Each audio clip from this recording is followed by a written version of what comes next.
Hi guys, magputo po tayo ngayon ng kasaba.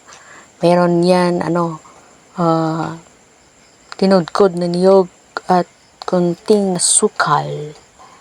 Ayan na, ipinasok na niya ang pinigang kasaba sa isang kawayan. Doon namin ilalagay ang pagluto nito.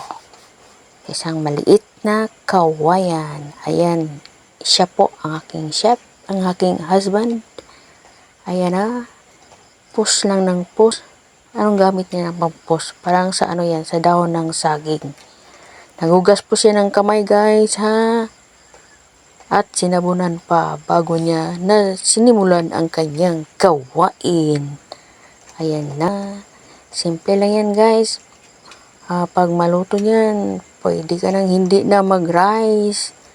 Pwede mo yan gawing hapunan. O di kaya pang-ag puto na kasaba. Fresh from the bukid pa yan guys. Dala yan ng husband ko galing sa bukid. Talagang pag may itinanim, may aanihin. Hindi lang tayo nakikinabang, pati na rin ang mga kapitbahay natin.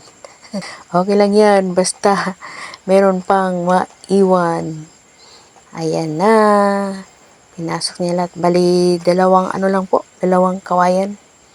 Kasi maliit lang ang kanyang dinalang kasaba galing sa bukid.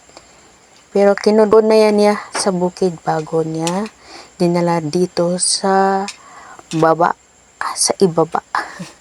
Siya nasa bukid, ako naman ay nasa ibaba.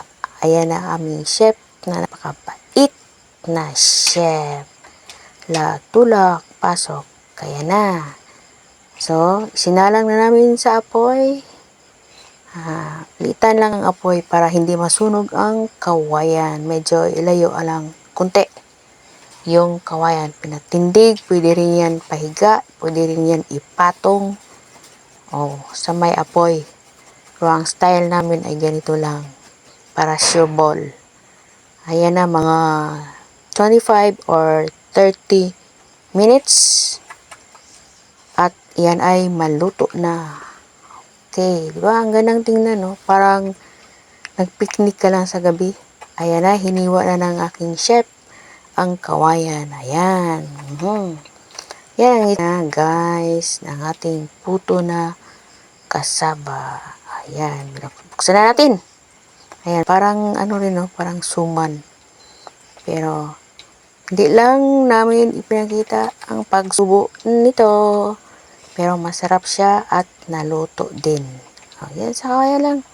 Magdala lang kayo ng kawayan kahit saan.